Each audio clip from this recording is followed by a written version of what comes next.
Buenos días tengan todos ustedes, pueblo de Venezuela. El Ministerio Público el día de hoy, como ha sido costumbre, siempre informando a la opinión pública de las acciones que en medio inclusive de esta lamentable pandemia no hemos dejado como institución garante de la acción penal, de la justicia y los derechos humanos, hemos venido adelantando en todo el territorio nacional. Con todo el debido respeto, nos quitamos esta obligatoria tapabocas que sabemos ha sido un mecanismo de prevención importante dentro de todo lo que ha significado para la humanidad este lamentable suceso de la propagación del COVID-19. Inclusive, si me permiten, quisiera muy brevemente, antes de informarles sobre acciones que tienen que ver con el ataque a bandas delictivas de trata de personas, a casos que tienen que ver con el uso de la tecnología para cometer delitos, entre otros casos que vamos acá a mencionar. Es bueno recordar que Venezuela, en la unidad cívico-militar que ha correspondido, ha venido enfrentando conspiraciones, acechos, amenazas reales. Recordemos, hace unos días, la semana pasada, informábamos de todas las acciones que el Ministerio Público y el sistema de justicia ha realizado en contra de mercenarios, golpistas, criminales que, inclusive queriendo ganar ventaja en medio de la pandemia que se ha propagado en el país y en el mundo, intentaron una incursión mercenaria con saldo de enfrentamientos, de detenidos, que comunicamos de manera oportuna para todos ustedes. Y pudiéramos agregar que en medio de ellos, fíjense ustedes, hay 22 millones de casos confirmados en el planeta hasta ahora. Esta cifra puede variar obviamente el día de hoy, en las horas que siguen, con 777.000 personas fallecidas, una cifra realmente alarmante que puede acercarse fácilmente al millón de personas ya fallecidas dentro de meses. En el caso venezolano, afortunadamente, dentro de lo que cabe, tomando en cuenta que tuvimos un pico muy alto con la entrada ilegal de los llamados trocheros en la frontera con Colombia, me voy a referir brevemente a ese tema luego. Tuvimos un pico lamentable de personas que entraron de manera ilegal, sin los protocolos de rigor, que contagiaron inclusive a sus familiares, a sus amigos, a sus allegados. En total tenemos hasta ahora 35.697 casos confirmados, 297 personas fallecidas. La vecina Colombia, que no ha dejado de hostigar, de mandar mensajes siempre belicistas, negativos, totalmente al margen del derecho internacional, de inclusive en estas horas que corren, de amenaza real de una presunta incursión militar a territorio venezolano para favorecer los planes imperiales de los Estados Unidos de América, particularmente de su candidato a la presidencia, Donald Trump, que envió a unos supuestos agentes directos en representación de él a conspirar contra nuestro país. En medio de todas esas masacres que se están dando en Colombia, donde han asesinado en horas recientes a dirigentes reconocidos de derechos humanos, a líderes ambientales, a campesinos, 3 masacres en pocas horas, donde han exterminado a jóvenes de ese país. En medio de todo ese baño de sangre, Colombia no ha estado pendiente de sus connacionales. Lleva casi 490.000 casos confirmados, de los cuales 15.619 son lamentablemente fallecidos. Y Estados Unidos, vean ustedes, 5.5 millones de casos confirmados, 172.000 fallecidos. Y lo que quería adelantar, pues de entrada, en esta rueda de prensa es que cómo puede ser posible que en medio de todo esto se haya realizado una cumbre contra Venezuela en Colombia. Es algo inaceptable que como Ministerio Público rechazamos de manera contundente. No puede ser posible, repito, que en esta semana hubo una reunión en Colombia entre el presidente de ese país, Iván Duque, y una delegación del presidente Trump, conformada por el consejero de Seguridad Nacional, Robert O'Brien, el jefe del Comando Sur, Craig Faller, y el asesor especial para el hemisferio occidental, Mauricio Claver Carone. No fueron a hablar obviamente del derecho internacional humanitario, de cómo asistir a la gente en medio de esta pandemia, de cómo distribuir medicinas, alimentos, no. Fueron a hablar para aumentar los ataques contra Venezuela, en un momento en que Trump está prácticamente en las encuestas en una situación muy comprometedora, de muy baja, vamos a decir, nivel de popularidad para las elecciones de noviembre en Estados Unidos, y pretenden con estas maniobras tratar de captar un voto cautivo fanático extremista en la Florida con anuncios en contra de nuestro país. Inclusive la diputada María José Pizarro desde Colombia alertó que Colombia y Estados Unidos pretenden marchar contra Venezuela. Textualmente dijo: esto es el anuncio de una invasión terrestre colomboamericana por la frontera. Anuncian una nueva violación a nuestra soberanía, indicó la representante. También senadores colombianos han alzado su voz en contra de esta lamentable situación, entre ellos Iván Cepeda y Gustavo Petro, señalando obviamente que es algo inmoral, antiético, que en medio, repito, de una pandemia, en medio de una situación crítica de salud, se pretenda, repito, usar territorio colombiano para atacar a nuestro país. Rechazamos esta acción, la alertamos, la advertimos a la opinión pública nacional e internacional. Y ya pudiéramos entonces pasar a detallar algunos casos muy importantes que el Ministerio Público ha judicializado en permanente combate contra el delito. Informaremos que el día de hoy ha sido muy notorio a través de las redes sociales la promoción o la develación de un grupo de ciberdelincuencia. Hay que estar muy alerta con esto, puesto que los delincuentes mutan, se transforman y siempre buscan tratar de adaptarse a una nueva realidad para atacar a gente inocente. En este sentido, este grupo se dedicaba a estafar personas a través de la aplicación WhatsApp y mensajes de texto. Adicionalmente, informaremos obviamente de otros dos casos de gran relevancia. Uno que tiene que ver con contrabando de vehículos y otro el desmantelamiento de una red de trata de niñas y adolescentes. En el caso de la ciberdelincuencia, el método utilizado por estos criminales era enviar mensajes telefónicos utilizando nombres comunes, por ejemplo, como el de María, de tal manera que las personas pensaran que era alguien conocido. Pareciera costumbre ya que esto siga ocurriendo y haya personas inocentes que caen en la trampa de estos delincuentes, estafadores, que utilizan la confianza luego de las víctimas por vía de mensajes de texto o de WhatsApp. Les ofrecen divisas, siempre es el ofrecimiento de moneda extranjera a precios por debajo del mercado u objetos de valor. Al recibir el pago, cortaban todo tipo de comunicación y obviamente se apoderaban del dinero. Luego de múltiples investigaciones de campo y análisis de trazas de la cuenta bancaria, se logró la aprehensión de 2 ciudadanas,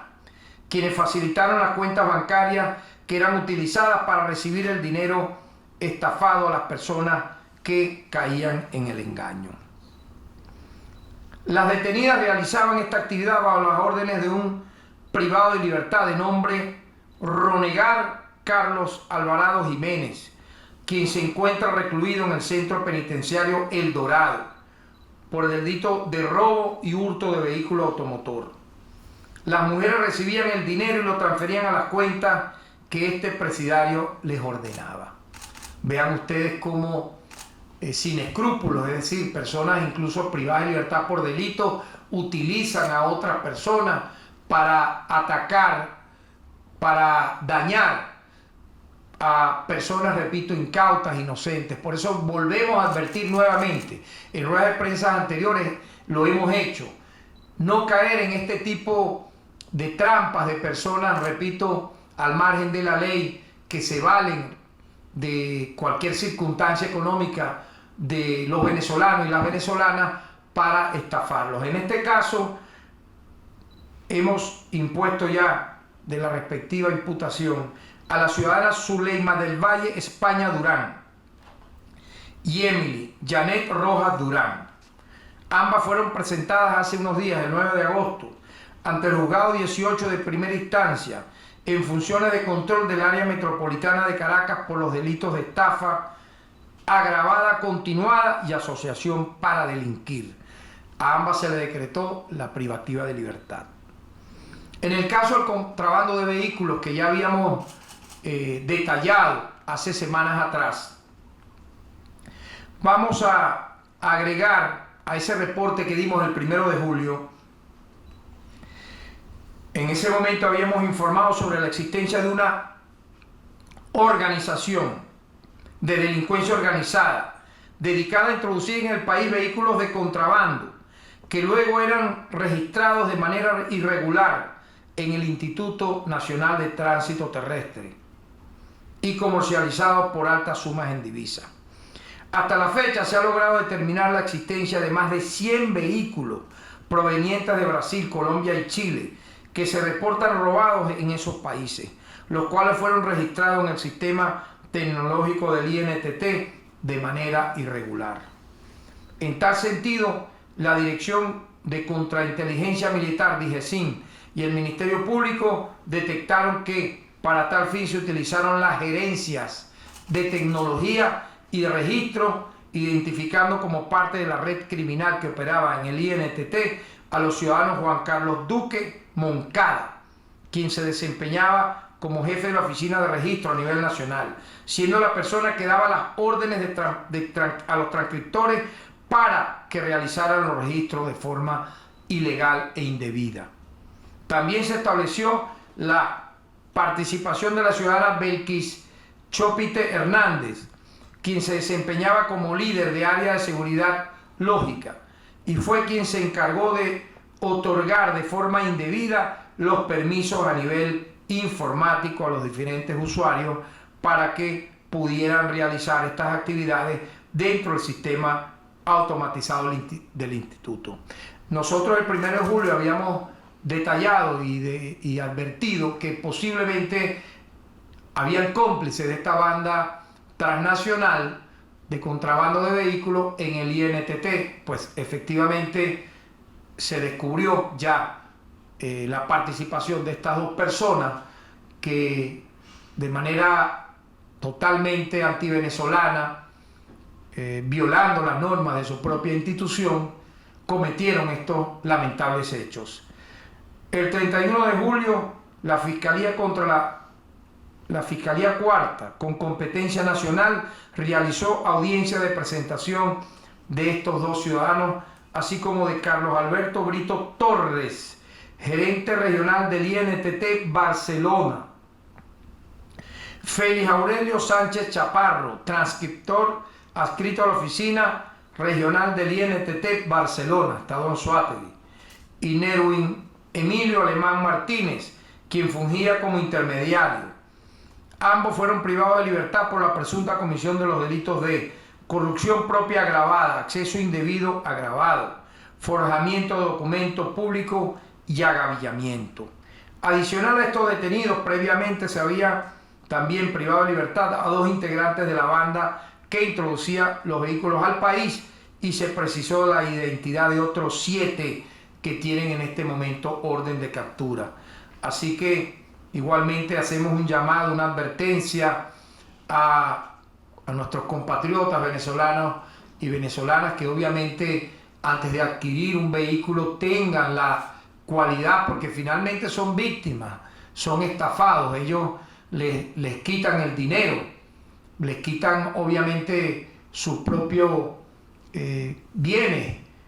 para, de forma, repito, delictiva, de manera ilegal, irregular, hacer este tipo de compra-venta teniendo como cómplices a funcionarios del INTT.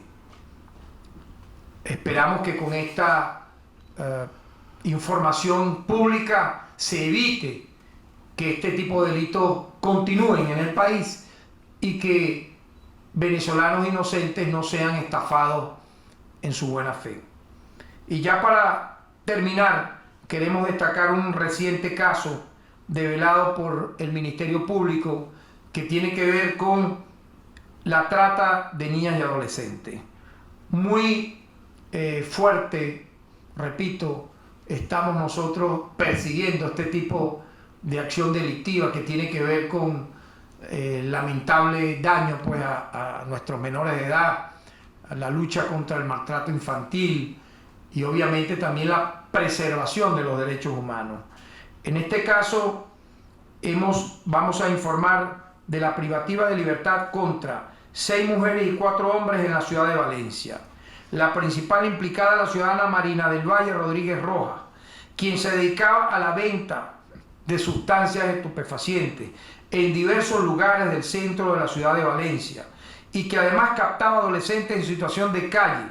ofreciéndoles alojamientos en una casa abandonada donde pernoctaban otras personas también en situación de calle. Dicha ciudadana obligaba bajo amenaza a los adolescentes que tenían una edad vulnerable entre 11 y 14 años de edad a prácticamente tener relaciones con ciudadanos que previamente ellas captaban como clientes. Los conectaban en la casa donde pernoctaban y en diferentes hoteles de la zona donde obviamente de manera mercenaria y criminal cobraba estos sujetos por este servicio. Algunos de estos encuentros incluso eran grabados para difundir estos lamentables hechos. De manera firme, pues este Ministerio Público no va a permitir impunidad en este tipo de aspectos,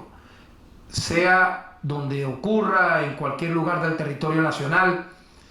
porque atenta, repito, contra la familia venezolana, contra nuestros niños y niñas y adolescentes. En tal sentido, la ciudadana Marina del Valle Rodríguez Rojas ha sido imputada por los delitos de trata de personas con fines de explotación sexual, tráfico de drogas en la modalidad de ocultamiento, cooperación inmediata en el delito de acto carnal con víctimas especialmente vulnerables y asociación para delinquir. También fue imputado el ciudadano Lorenzo Miguel Martínez Bolaño por acto carnal con víctimas especialmente vulnerables, tráfico de drogas en la modalidad de ocultamiento, cómplice en el delito de trata de personas y asociación para delinquir. Los otros imputados son Luis Enrique Álvarez, Denver Alberto Alcina Moreno, José Rafael Arteaga Betancur, Jacqueline Andreina Rivero Silva, María Mercedes Soto Bravo, Ada Yusmeldi Olivero Rincón, Génesis Yamilet Montero Cervelión por los delitos de cómplices en el delito de trata de personas y asociación para delinquir. Por último, durante la investigación fue privada de libertad también Geliani Mercedes González Córdoba, madre de una de las víctimas, quien se comprobó obtenía contraprestación monetaria por la explotación inclusive de una hija menor de ella de 11 años de edad. En tal sentido, pues, nosotros destacamos que este tipo de modalidad de delitos u otros van a ser siempre investigados por nuestros fiscales, por nuestros directores, por nuestros abogados, con la orientación nuestra de, obviamente, impedir que haya impunidad, porque en medio de una situación como la que está viviendo el país, en medio de una situación tan delicada en materia de salud, antes o luego de ella o durante de ella no podemos permitir que este tipo de acciones se desarrollen de manera impune y merecerán, como los otros delitos que hemos mencionado, todo el peso de la ley. Muchísimas gracias y adelante.